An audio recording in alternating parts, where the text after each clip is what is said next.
비무장지대에서 지뢰가 터지면서 우리 장병 2명이 중상을 입는 사고가 발생을 했습니다.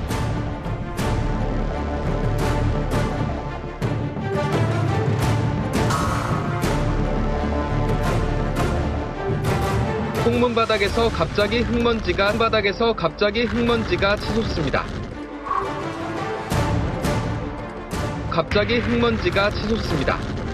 그 충격으로 주변에 있던 수색대원들은 날아가듯 튕겨져 나갑니다. 아우, 사람이 저렇게 튕겨져 나간다. 어머머머, 어떡해. 아우, 어떡해.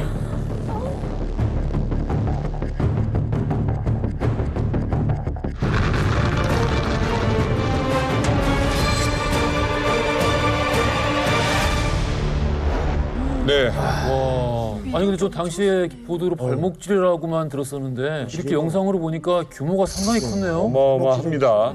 자, DMZ의 예측으로만 묻혀있는 지뢰가 200만 발이다라는 이야기가 있습니다. 세계에서 가장 지뢰가 많은 곳이라는 이야기가 있을 정도입니다. 전시도 아닌데 도대체 그곳에 지뢰가 왜 묻혀 있었을까요?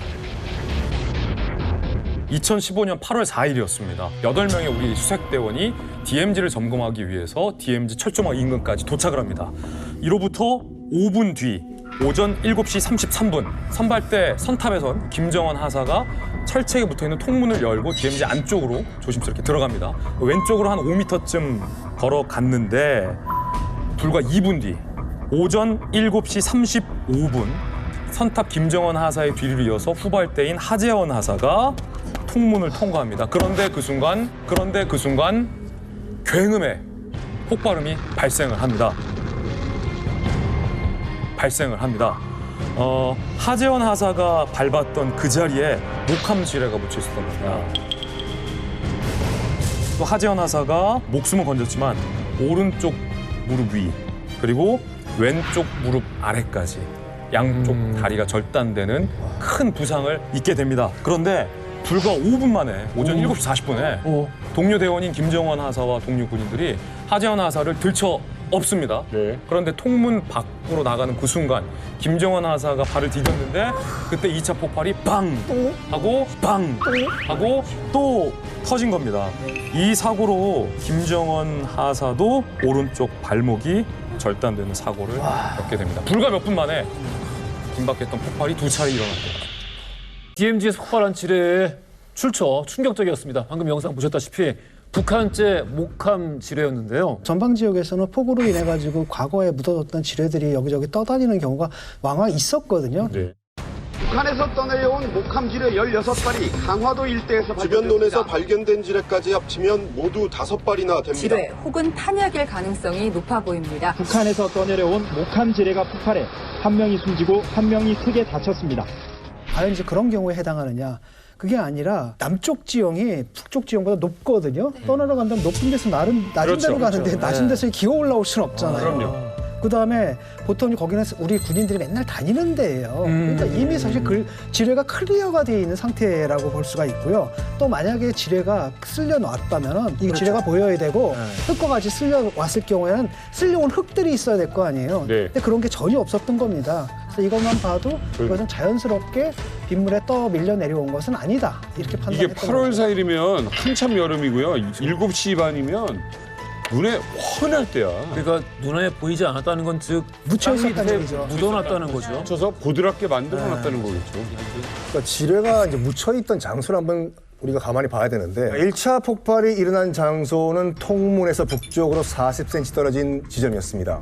그리고 2차 폭발이 터진 지역은 통문에서 남쪽으로 25cm 아래 지역이었어요.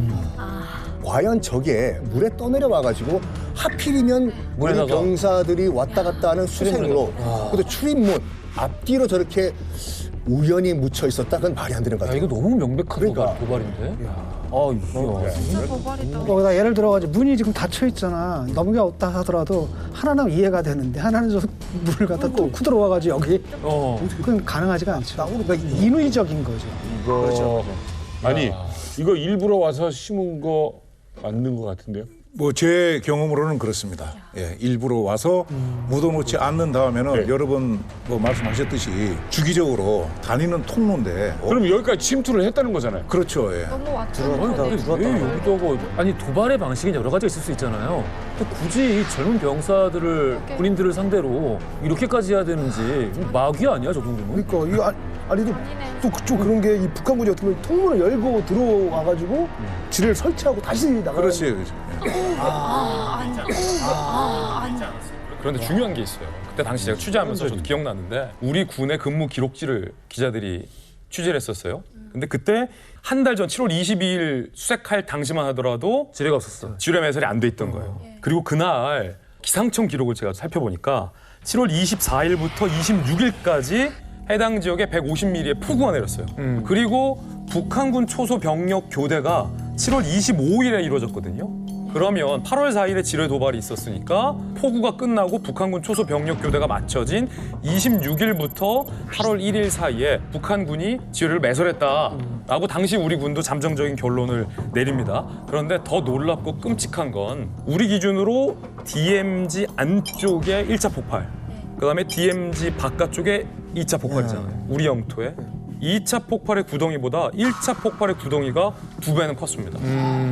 나중에 우리가 조사해봤더니 DMZ 밖 안쪽에는 2발의 목함지뢰를 매설해놓고 그래서 하재환 하사가 2다리를 잃은 거예요. 그리고 DMZ 바깥쪽이죠. 우리 쪽에는 목함지뢰 1발을 북한군이 매설해 놓은 거죠. 자, 그러면 여기서 의문이 생기죠. 철책도 있고 통문도 있는데 철책하고 통문을 뚫고 우리 쪽에 어떻게 목함지뢰 1발을 매설했느냐.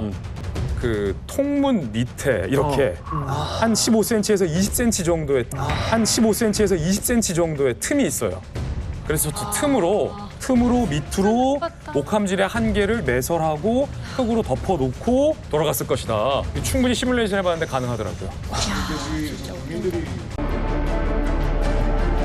지난 4일 경기도 파주시 국내면 박목리 일대에 원인 모를 지뢰 폭발 사건이 발생하였다. 지뢰 폭발에 대하여 북도발이라고 괴뢰 군부가 떠들고 나중에는 유엔까지 합세하여 우리를 걸거두는 조건에서 남조선 괴뢰 당국에 정식으로 충고한다. 설사 폭발된 지뢰가 만에 하나 우리 군대의 것이라고 가정해보자. 그 지뢰가 서울 한복판에서 터졌다면 그때에도 우리 군대가 들어가 매설했다고 우겨될 셈인가? 일단 여러분들의 이해를 돕기 위해서 이 모형이에요, 모형을 한번 갖고 왔습니다. 일단 생긴 건 한 이렇게 생겼어요. 일반인들이 봤을 땐 나무 필통으로 착각을 할 수도 있는 그런 심플한 구조인데 목함이니까 이거 금속 탐지기도 그렇죠.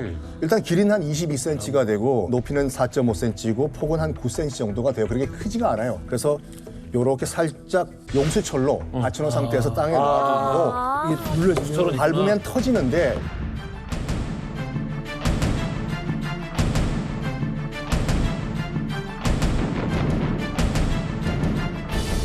1kg 정도의 압력만 들어가도 터져요. 1kg면 정말 작은 아이가 밟아도 터지는 거예요. 이게. 물 1리터예요. 그러니까요. 발목 지뢰 같은 경우에는 폭약을 최소화한 다음에 발목만 다치게 하는 거예요. 그래서 병력을 늘려주게. 그러니까 발목이 상하면은 일단 전투력을 상실해요. 전투를 못 해요.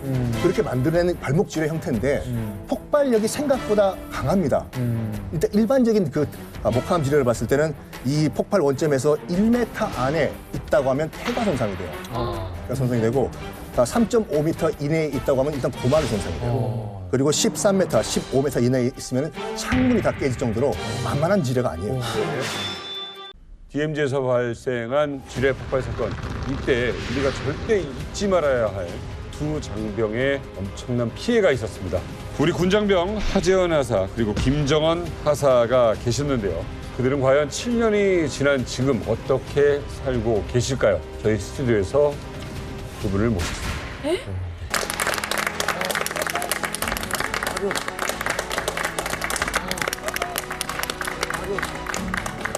전진! 전진!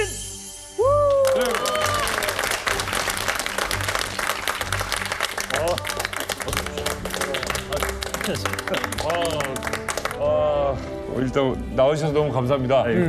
본인 소개를 좀 부탁드리겠습니다. 예, 저는 2019년 1월 31일에 이제 예비역 중사로 전역을 하게 된 하재헌이라고 합니다. 저는 이제 지금 의족을 착용하고 있지만 이제 제가 아까 들어올 때도 좀 자연스럽게 걷지 않습니까? 그렇다시피 이제 긴 바지를 입고 다니면은 잘 모르시는 분들도 많아요. 그러겠네요. 너무 자연스러워 보이고. 그 전역하신 날짜를 들어보니까 사고 당하고 바로 전역하신 건 아닌 것 같아요, 그러니까? 예, 맞습니다. 저는 이제 군 생활을 좀 더 하고 싶어가지고 퇴원 후에 이제 국군 의무사령부에서 의무부 사관으로서 한 3년 정도 군 생활을 좀 더 하고 이제 저랑 같이 다친 김정원 선배는 아직 현역에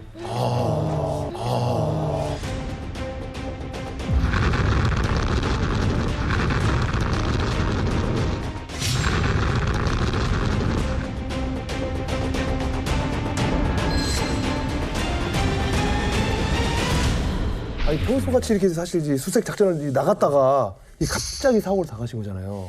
그때 이제 상황들이 이게 다 기억이 나세요?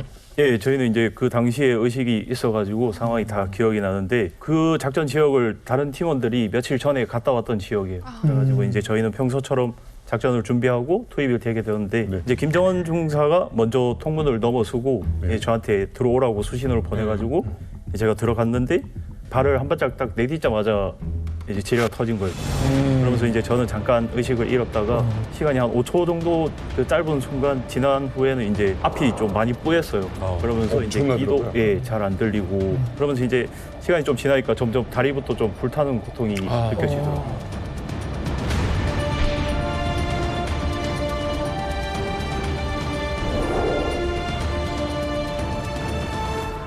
당시에 이제 1차 폭발이 있고 또 가다가 2차 폭발이 일어났어요.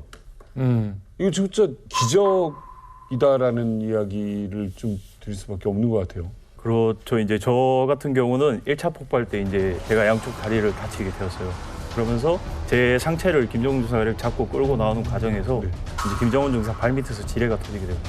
그러면서 이제 저는 등이랑 엉덩이 쪽에도 큰 화상을 입고 엉덩이에 파편이 좀 깊게 박혀가지고 이제 오른쪽 엉덩이가 한쪽이 좀 절반 정도가 없는 상태.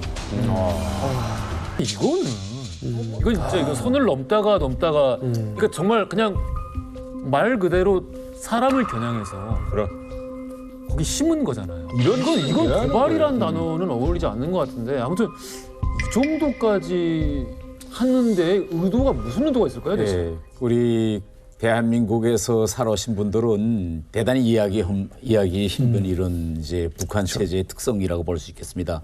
우리처럼 인간의 생명, 행복 추구권 이런 거를 존경하는 시스템 자체가 북한은 아니에요. 목함 지뢰기 때문에 생명이 끊어지지 않는다는 건 다 압니다. 그러나 내가 이걸 하면서 결국 어느 한 생명에게 평생 이런 고통을 줄 수 있다. 이게 사람이 좀 양심적 가책을 느끼고 이래야 되는데 북한 내부 시스템 자체가 이런 걸 가지고 정말 생명 존중의 원칙에서 사고하는 시스템이 아니다. 뭘 얻으려고 한 거라고 보세요? 아마 구체적으로 한국군 군인들의 심리를 건드리려고 했을 거예요. 심리를 건든다?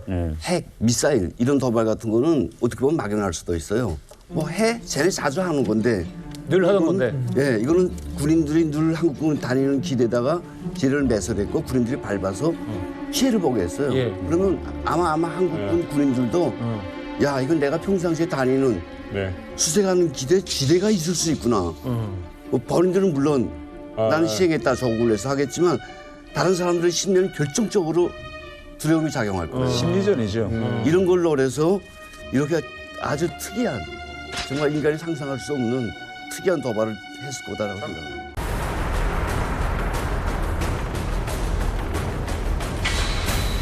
(11년) 만에 대북악성기 방송이 재개가 됩니다.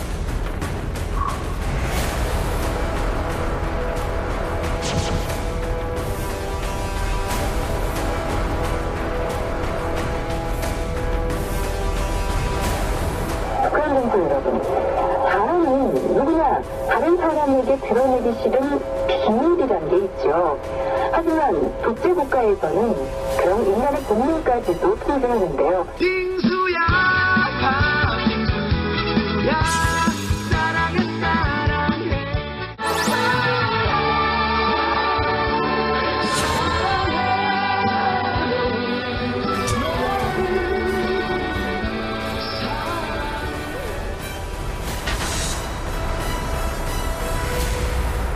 이게 지뢰 도발, 지뢰 위협에 비하면은 대처가 너무 글쎄요, 너무 약한 거 아닙니까? 아주 그 의미 있는 질문인 것 같습니다. 예. 일반 국민들이 보실 때는 야 북한이 지금 지뢰를 갖고 도발을 해서 우리 병력이 피해를 줬는데 무슨 생뚱맞게 대북 확성기냐 이렇게 생각할 수 있는데 북한에 핵이 있는데 우리는 핵이 없지 않습니까? 그 북한 핵 대신 우리가 갖고 있는 것이 대북 심리전. 예, 절대적으로 아주 큰 이제 우리의 무기이기 때문에 실제로 이제 연평도 포격전 같이 실제로 포가 왔다 갔다 하는 상황이라 그러면은 그 시간에 우리가 꿀을 응징 보복을 하고 그러면 되는데 지뢰 사고가 있고 나서 지금 제법 많은 시간이 지나서 북한 소행으로는 밝혀졌지만은 그거를 우리가 뒤늦게 욱 해갖고 북한의 어떤 잘못 또 그 응징을 하게 되면은 격을 유도해. 예, 그것이 이제 확전이 돼서 어떤 남침을 유도했다 이제 이렇게 또 어떤 책임감이 나올 수도 있고. 북한이 바라는 대로. 그렇죠, 예. 그래서 이제 일반 국민들이 보실 때는 미흡한 것 같지만은 우리 이제 군을 포함한 국방이나 이제 정부 입장에서는 북한이 가장 두려워하고 싫어하는 대북 확성기를 포함해서 심리전을 이제 전개했다는 것이죠. 예. 이게 북한의 입장에서는 확성기 방송이 사실 정말 짜증나는 거거든요. 아마 한국에서 할 수 있는 최고의 심리전 그 공격일 수도 있어요. 일화와 확성기. 네, 저 같은 경우에 서희 때 확성기 방송을 처음 들었는데 그 금강산 발전소 건설하는데 우리 부대가 나갔댔어요. 네네네. 임남댐 서희 그쪽에 나갔었는데 한 15km 지점이에요. 그 철책선하고 잘 안 들려. 들리긴 들리는데 30km까지 거의 들릴 거예요. 옹옹 하면서. 근데 10km 정도에 접근해야 들려요. 뭔지 무슨 말인지. 요거 들으러 내가 산 하나 넘어갔다는 거 아닙니까? 그 정도로 인민군 서희가 정치장교가. 나 저거 기어이 듣고 싶어. 뭐 들은 내용 물론 분명히 안고 있었지만 그런데 10km 이내에 있는 1군단, 5군단 철책선 군인들은 100% 들어요. 듣지 말라 그래도 들어요. 군 장교들이 귀에다 선 막아놓을 수는 없잖아요. 저는 그때 당시 저 목함 지뢰 사건과 관련한 대응을 대북 확성기 방송 시작으로 이제 했는데 그 누군가가 정책적 제언을 했을 거 아닙니까? 그래서 결단했는데 대단히 북한 시스템을 잘 아는 사람이 이걸 한 것 같아요. 왜냐하면 북한군은 두 가지 시스템입니다. 자, 목함 지뢰 사건을 일으킨 거는 쉽게 얘기하면 한국군의 사기를 떨어뜨리기 위해서 북한으로 말하면 조건국, 경찰청국이 하는 겁니다. 이건 한국군을 대상으로. 그런데 대북 방송에 의해서 한국의 결국은 콘텐츠가 날아오는 데 대한 대응은 조건국이 하는 게 아니라 이건 청정치국, 정치장교들이 하는 거예요. 그런데 이 조건국과 청정치국에 누가 더 힘이 세냐? 청정치국이 더 센 거예요. 그러니까 전 휴전선일 때에서 대북 방송을 동시에 이제 우리가 시작하면 전년에 나가 있던 모든 정치장교들, 북한의 뭐 정치위원 이들이 청정축에 다 자료가 올라갑니다. 이거 빨리 중지시켜야지 큰일 납니다. 병사들이 매일 듣습니다. 11년 동안 못 듣던 걸 지금 듣습니다라고 하니 이 마지막 결정권은 야 이거 끊자. 이상하게서 멈춰서서 가는 결정권 누구냐? 청정축자가 한병사한테 있는 게. 하중사님은 이 우리 군의 이 대응에 대해서 좀 어떻게 생각하세요? 당사자 얘기는 안 들어봐요. 일단은 이제 대북 확성기가 11년 만에 재개가 됐었는데 이제 저랑 선배도 판단하기에는 나름 좀 적절한 대응이었다고 생각을 합니다. 그게 당시에는 좀 서운하진 않으셨어요? 아니요. 그 당시에도 이제 어느 정도 저희가 만약에 좀 강력하게 뭐 공격을 한다거나 이랬으면은 진짜 전쟁까지 일어날 수도 있는 상황이었다 보니까 더 많은 피해를 좀 막을 수 있지 않았나. 실제로 북한이 어떻게 대응했냐면 2015년 8월 20일 오후 3시 53분 북한이 우리 그 대북 확성기를 염두한 도발을 해오는데 DMZ 남방 한계선 이남에 경기도 연천군 야산에 고사포 한 발을 북한이 뽕 쏴요. 20여 분 후 또다시 군사 분계선 남쪽에 이번에는 북한이 평사포 3발을 발사합니다. 총 4발을 쏜 거예요. 이게 지뢰 도발 사건이 일어나고 16일 만에 북한이 군사적 도발을 한 거거든요. 오후 4시 56분 북한군이 우리에게 시한폭탄을 던집니다. 무슨 시한폭탄을 던지냐면 북한군 총참모부가 통지문을 발송해요. 48시간 내에 확성기를 철거하지 않으면 군사행동합니다. 그러니까 그 확성기를 때리겠다. 이렇게 우리에게 협박을 했는데 사실은 이거를 우리 군이 기다리고 있었던 거예요. 맞죠. 예. 우리 군도 이제 가만히 있을 수 없었습니다. 그래서 이제 그 사단장이 이제 북한을 향해서 오후 5시 4분경에 적 GP 인근에다가 155mm 포 29발을 사격을 이제 했습니다. 북한군이 오늘 오후 경기도 연천의 우리 측 대북 확성기를 향해 포탄을 잇따라 발사했습니다. 우리 군도 즉각 K9 자주포 수십 발을 발사해서 맞대응했습니다. 우리 군은 북한군 포격이 확인된 직후 북한이 포를 쏜 곳으로 추정되는 지역에 155mm K9 자주포 수십 발을 대응 사격했습니다. 북한군이 오늘 공격한 경기 연천은 최근 대북 심리전 방송을 시작한 육군 28사단 주둔 지역입니다. 보정규님 말씀에 한 말씀만 보태면 그때 당시 북한이 얼마나 멘붕이었냐면 얘들 3-4발 쐈잖아요. 근데 우리 30발로 대응을 했잖아요. 그리고 북한군이 거기에 당황을 한 거예요. 뭐야? 확성기가 다가 아니었네? 그리고 우리 군이 실제로 연천구 강화도 주민 다 뺐거든요. 그걸 보고 북한이 겁을 많이 먹었대요. 그렇습니다. 그럼에도 불구하고 북한은 또 북한대로 대책을 세우죠. 그날 밤에 북한 김정은이 군 간부들을 모아놓고 비상회의를 합니다. 그리고 여기서 전면 지역에서 준전시 상태를 선포합니다. 야, 요참에 우리도 전쟁한다. 이런 상황을 만들었거든요.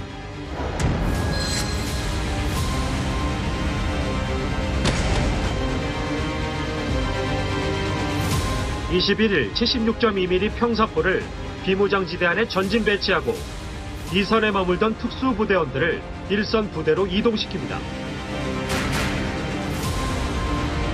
21일 17시부터 전선해연합 부대들이 조리작전 진입이 가능한 완전 무장한 전시 상태로 이전하며 전선지대의 준전시 상태를 선포함에 대한 조선인민군 최고사령관 명령을 하달하셨습니다.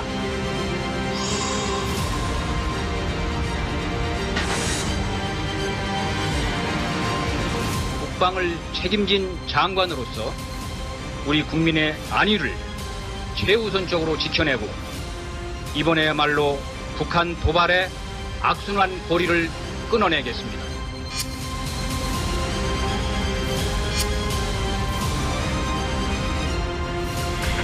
(40분) 후쯤 됐을 시점에 판문점 채널을 통해서 우리 측에 이제 비밀 편지 한 통을 전달을 합니다. 편지요? 편지를요. 보낸 사람은 누구였냐면 김양건 노동당 대남 비서. 어이구. 그리고 또 우리 측에서 받는 그 사람은 누구였냐? 바로 김관진 당시 국가안보실장이었습니다. 전에 국방부 장관. 편지 내용이 뭐였냐면 비밀 편지예요. 비밀 편지 내용이 대북 확성기는 명백한 남측의 선전포고 아니냐. 우리는 현 사태를 수습하고 남북 관계 개선을 원한다. 오늘이나 내일 중으로 판문점에서 남과 북이 1대1로 좀 만나자. 이런 내용이었어요. 너무 비열한. 대화를 요청한 거네요. 대화를 요청한 거예요, 북측에서. 비밀 편지 통해가지고. 아니 40분 전만 해도 뭐 폭탄이 날아다니고 막 이랬었는데 아니 뒤에서는 갑자기 접촉을 원하고. 여기서 주목할 점은 김관진에게 만나자고 한 거예요. 맞아요. 김관진이랑 북한에서. 비밀 편지를 보내서. 다른 뜻으로 말하면 김관진이 북한에서 제일 싫었던 인물이에요. 맞아요. 애들도 막 이거 당시에 국방장관이었고 북한이 알건데 강경파잖아요. 가장 강경파. 그러니까 북한에서 지금껏 미국놈 총사격할 때 미국놈 남순 계략은 추상적이었는데 김관진은 딱 사진이 있었어요. 얼굴 사진이.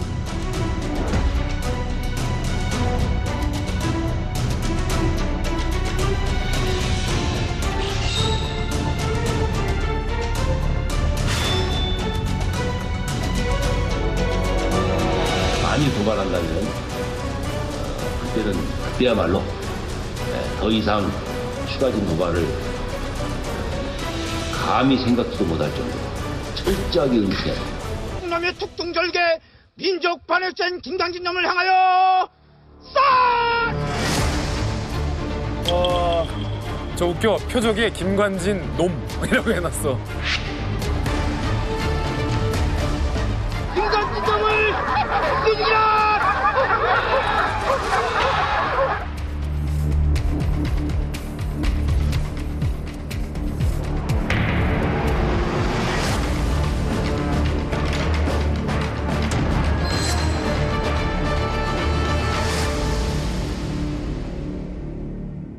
북한에서 이렇게 적으로 삼은 분이 가장 셀럽이 되신 거예요.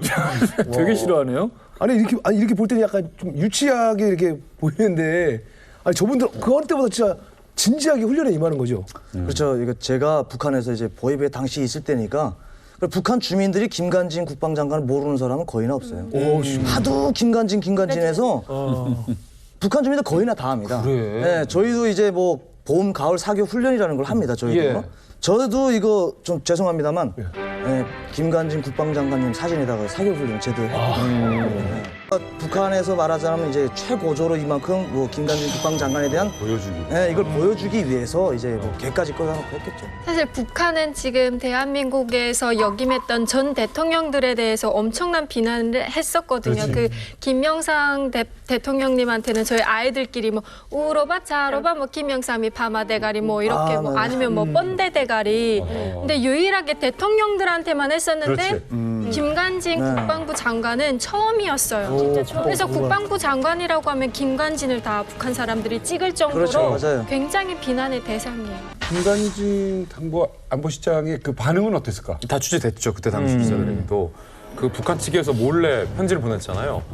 원래 편지를 보낸 주체가 김양건 당비서였어요. 김양건. 네, 근데 낮은 직책이 아니거든요. 이 당비서라는 게. 왜냐면 총비서 김정일, 김정은이 있고 그 밑에 이제 수령을 보좌하는 뭐 9명에서 16명의 비서들이 이제 다양한 분야에서 당비서 호칭을 이제 나눠갖고 총비서를 보좌하는 책임이니까 우리로 치면 청와대 한 수석급 되는 자리였어요. 그러니까 낮은 직책이 아니었는데 그때 김관진 청와대 안보실장의 첫 반응이 뭐였냐면 김양건 너 말고 황병서 총정치국장 나와.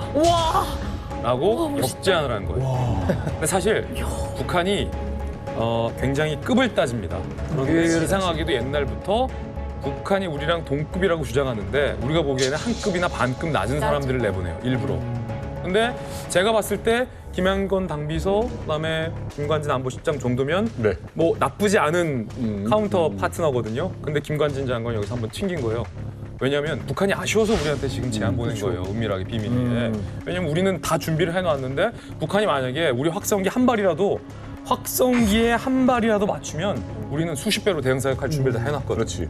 그래서 북한이 그 말 안 듣는 북한이 뭐라고 반응했게요? 아무 조건 없이 들어줬어요. 황병서 총정치국장은 북한에서 2인자예요. 총정치국이 군부보다 높은데 총정치국장의 1인자고 북한 내에서 서열을 따지면 2인자고 북한 군 서열 1위예요. 황병서랑 얘기하겠다니까 북한이 오케이. 대신 김관진 장관하고 홍용표 통일부 장관 나가고 북한에서는 황병서와 김양건이 나와서 2대2 남북 협상이 성사됩니다.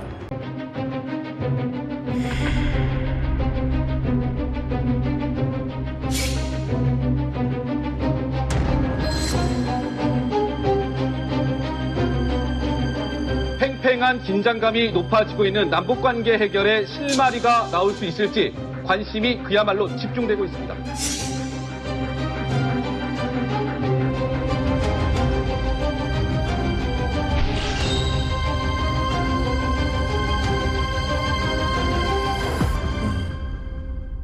그때가 이제 8월 22일 저녁 6시 30분부터 회담이 시작이 됐습니다. 이게 회담이 쭉 연결돼가지고 그 다음날 새벽 4시 15분까지 이어졌는데 아까 우리 화면에서 봤을 때 이제 황병서 총정치국장 웃고 있고 김관진 안보실장도 웃고 있는데 막상 그 회담 자리에서는 정말 뭐라고 할까 피 튀기는 그런 분위기였다고 해요.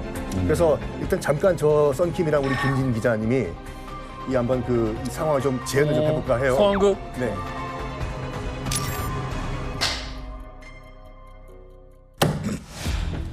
북한이 지뢰 도발했지 않습니까? 빨리 시인하고 사과하세요.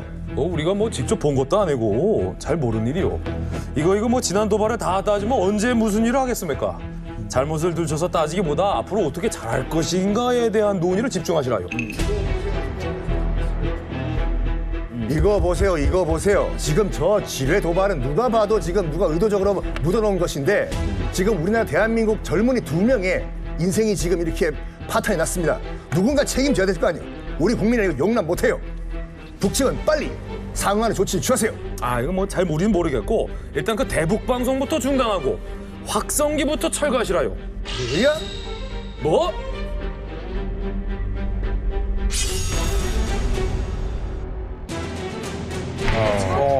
한 대 쳐버리고 싶다 진짜. 지금 이게 진전이 될 수가 있겠습니까? 예? 지금 1차 회담은 이렇게 신경전을 벌이다가 10시간 만에 중단이 됐습니다. 그래요. 여기서 제가 그 하나 비하인드를 이제 말씀드리면은 회담이 진행되는 와중에 아주 충격적인 것을 이제 우리가 체크를 하게 됩니다. 충격적인 뭔데요? 예.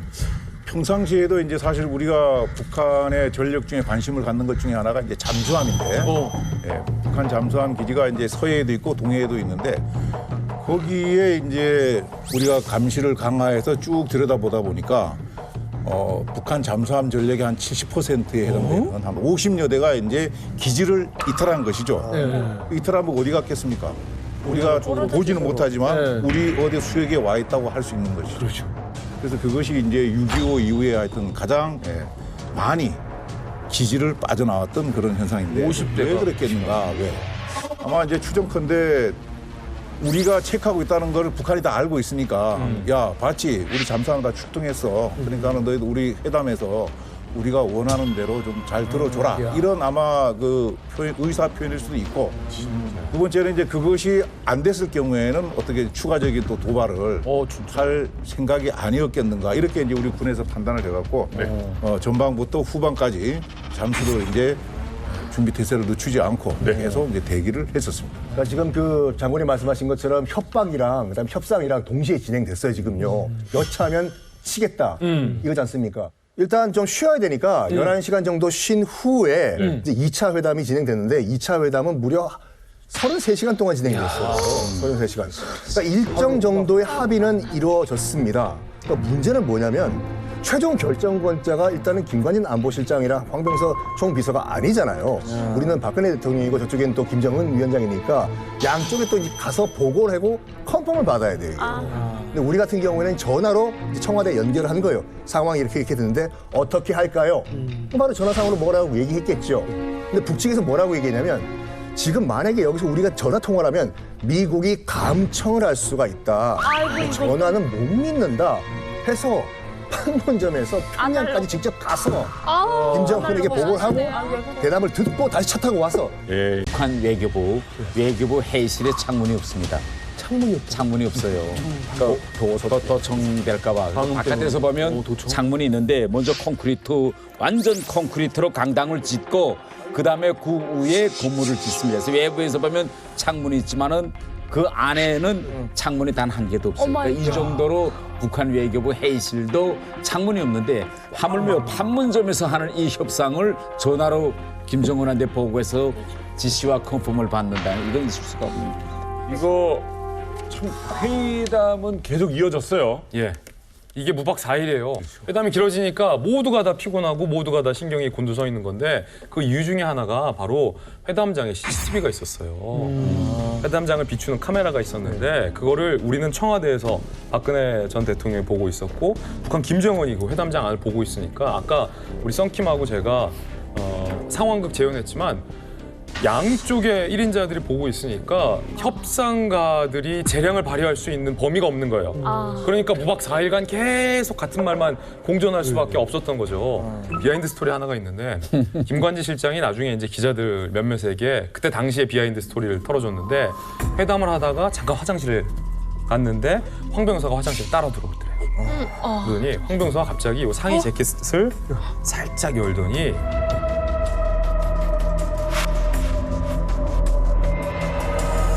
상처를 보여주더래요.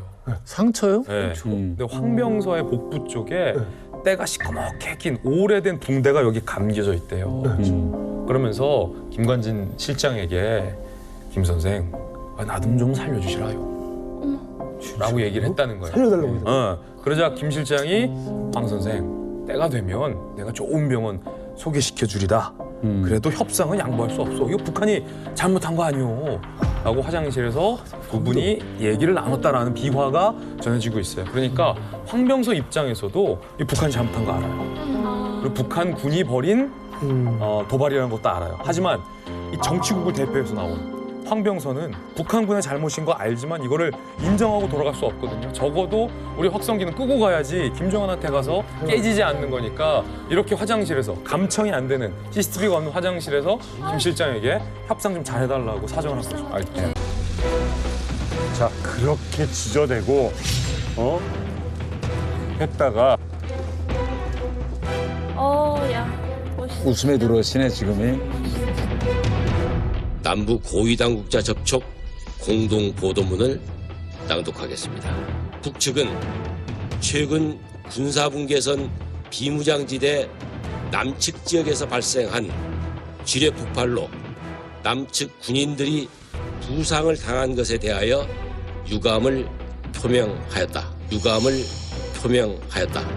시인하고 유감을 표명하고.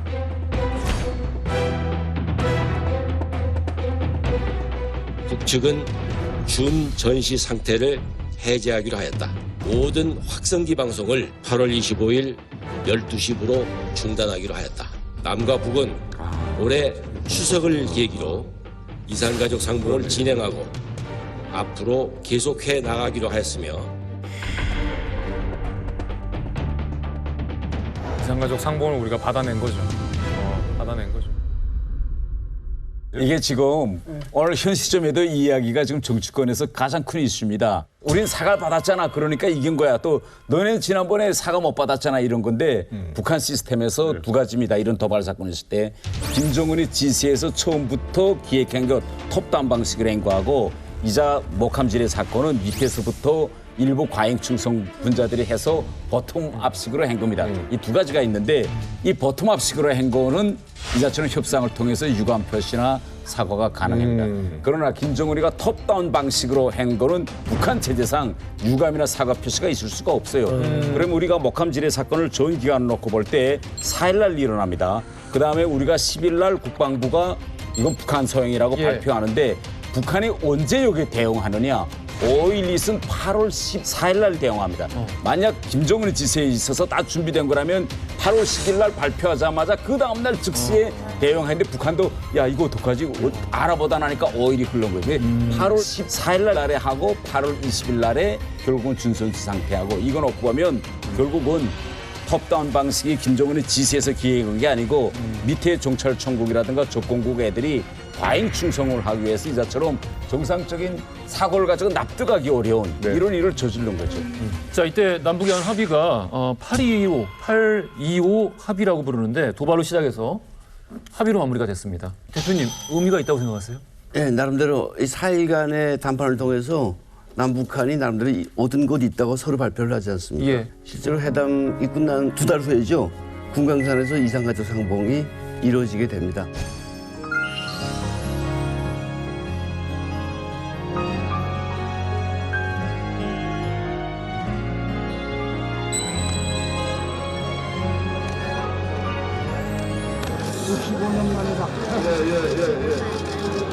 저는 이제 아버지 없는 자식이 아니고 아버지 있는 자식이라 당당하게 서겠습니다.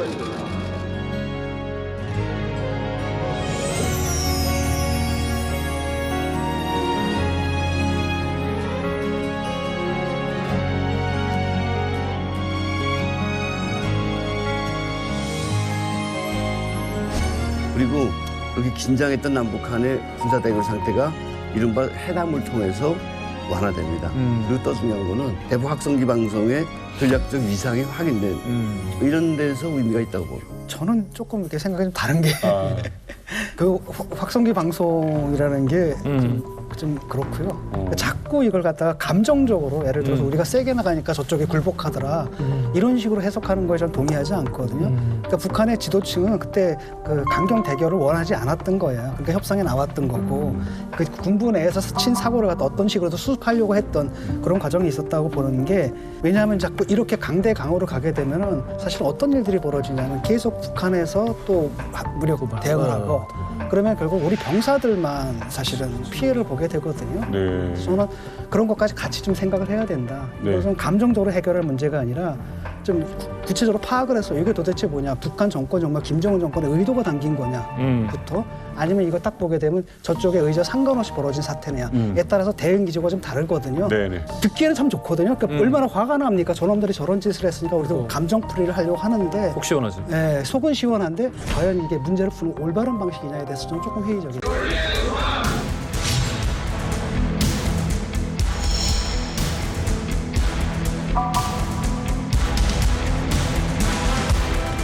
General Kim Jong-un, Korea is one. Thank you very much.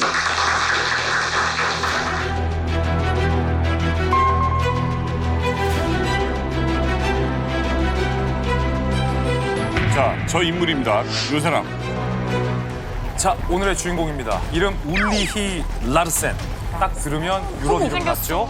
이 사람이에요. 덴마크 요리사고 한 명의 아내와 또 2명의 딸을 갖고 있는 평범한 덴마크 가정의 셰프예요. 그런데 어느 날 뭐 여러 가지 경제 사정으로 직장을 잃게 돼요. 절망에 빠진 셰프 출신의 가장이 찾아간 곳이 어디였을까? 바로 유럽의 종북단체였던 KFA를 찾아갑니다. 희한하네. 그런데 이 KFA에서 적극적인 활동을 하게 되고 막강한 시임을 얻게 됩니다. 그래서 무려 덴마크 KFA의 지회장까지 올라가게 돼요. 덴마크 종북주의자 중에 최고봉에 오르게 되는 거예요.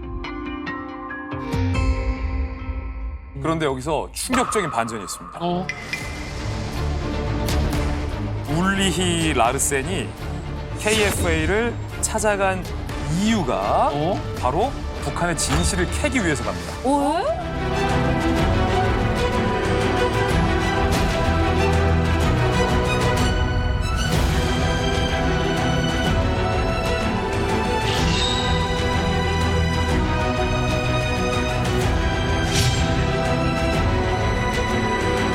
이게 가능하구나. 가능하다고 이거?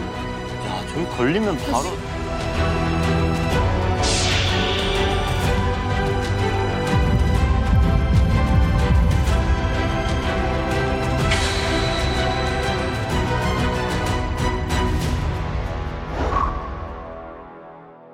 다른 나라에 무기를 팔기 위한 북한의 은밀한 작전 CIA도 인터폴도 아닌 이 잠입 취재 중인 덴마크 요리사 울리 라르센의 덫에 걸리게 됩니다. 와, 평양이다. 어머, 2017년. 얼마 안 됐어. We were landing in a brand new airport in Pyongyang. The third morning, we got picked up. We were looking at each other like, okay, is this another sightseeing or what? When we are in the car, he said, we're going to meet some people that can sort you out. And they drove us outside of Pyongyang into a slum area. And they told us to walk down in a basement. I'm walking down this stairs, and it was really creepy. But then a big door opened, and we came into this luxury conference room with a big table with a lot of food.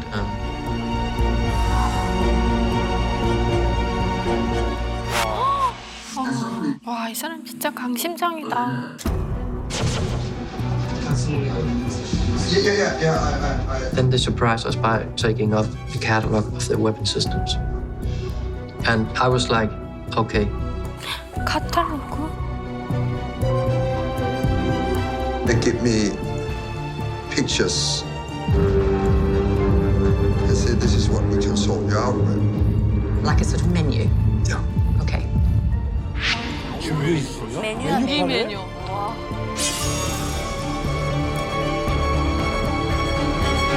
And what sort of weapons are we talking about? All kinds of weapons. Missiles. Really big missiles. Tanks. 탱크도 있어. So this is all on offer? Yeah, this was what we were just handed over at the table. Wow. So we've got Scud missiles. Yeah.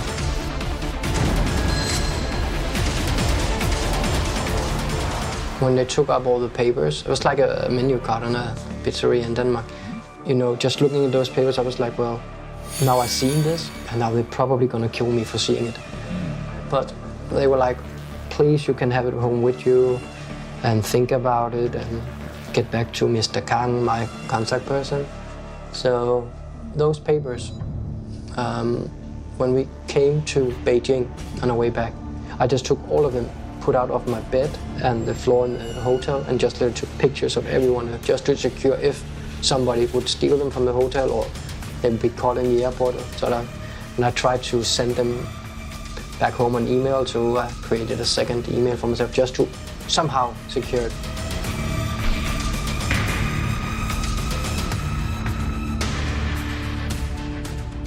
야, 정보당국 미국에서도 분명히 북한은 몰래 무기를 분해해서라도 팔 것이다라는 생각이 있었지만 이게 지금 최근에도 이렇게 무기 매립판이 있었다는 거.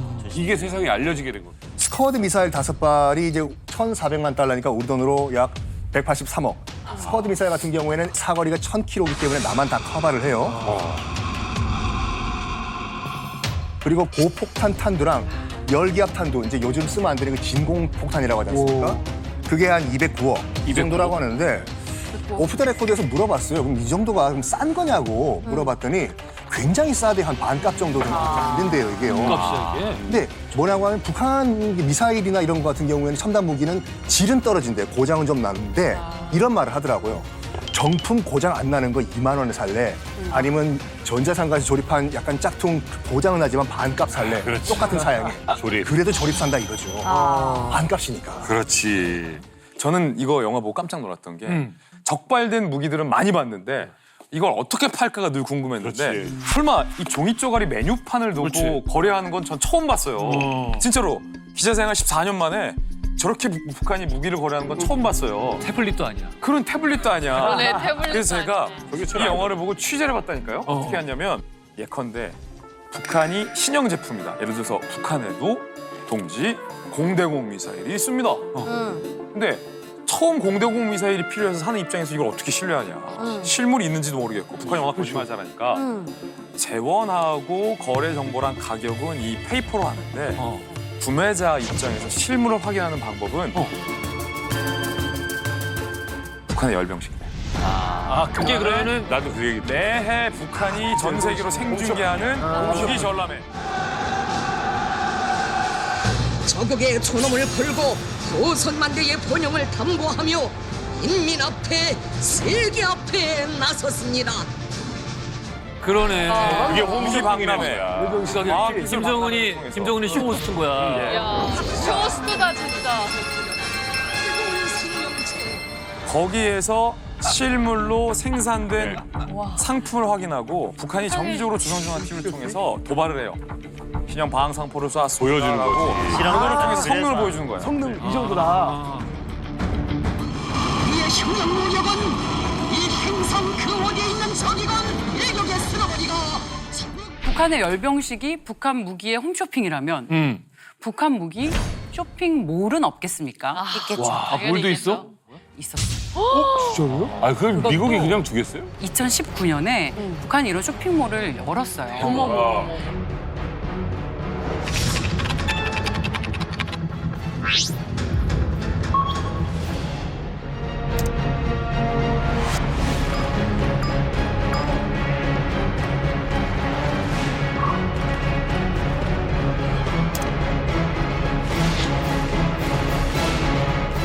어머, 탱크 등장. 가족이 나와 있어. 와, 가격 인공위까지 얼마야? 달려있어. 50억? 와, 처음 본다 이런 거.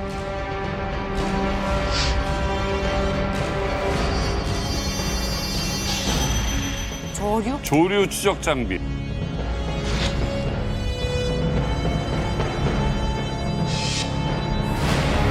전문가를 제공 가능하다. 어머, 전문가까지 보내서.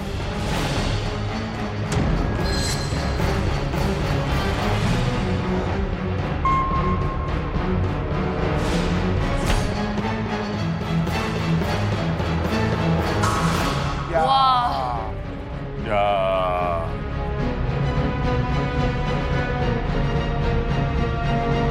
그러니까 이런 게 다 프레젠테이션이었던 거야. 정비서 동지께서는 우리 공화국의 건국 역사에 일찍이 가져보지 못하였던 세계적인 막강한 국방력을 떠올리고 전체 인민의 마음으로 뜨거운 감사를 삼가 들이시었습니다.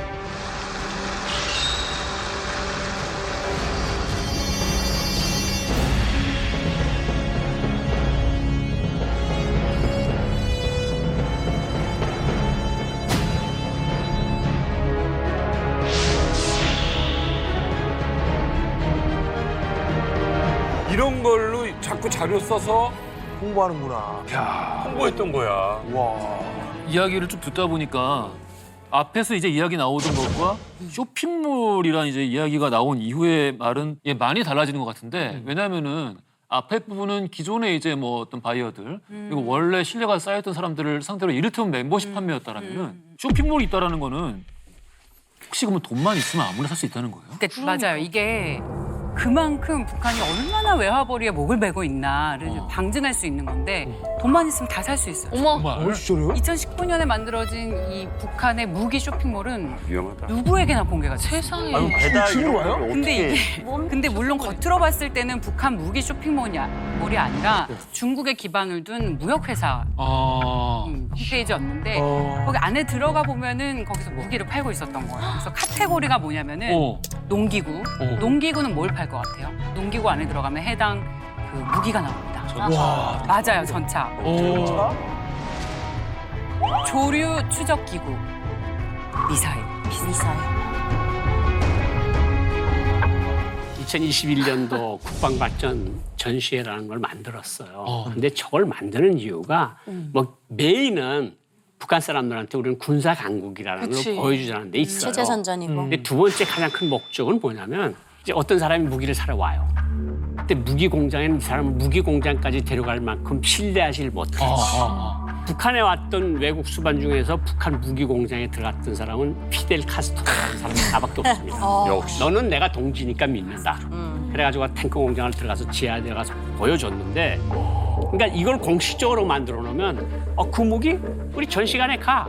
그럼 공식적으로 다 발표한 거니까. 그러니까 외국에다 대고 노골적으로 쇼핑몰 사이트를 선전을 하는 거야. 그래도 못 믿는 사람이 있거든요. 무슨 뭐 폭풍호 전차. 우리 아프리카 어느 나라에 폭풍호 전차를 줬는데 그 나라 가서 물어봐. 현실적으로 작동을 했는지. 이러면 또 이 살 사람들은 또 가서 물어보거든, 진짜. 그러면 이게 뽕 먹고 알 먹고 닭 먹고 뭐 모든 거 다 먹는 거죠, 진짜. 한 문장만 더 보태면, 그러니까 이 홈페이지 누구나 들어갈 수 있지만 북한의 무기는 누구나 살 수가 없죠. 당연히 없죠. 그리고 북한이 본인의 나름 우방국들에게 이런 이 종이로 된 팜플렛조차 줄 수 있는 계기가 막혀버리니까 이들을 초청하는 데 한계가 있으니까 그러니까 지금 이런 우회한 사이트를 만들어서 그러니까 인터넷 카탈로그를 만든 거구나. 예, 여전히 쉽게 비유하자면 멤버십 판매이고 아무나 할 수 없는 거죠. 여기는. 네, 그게 맞죠.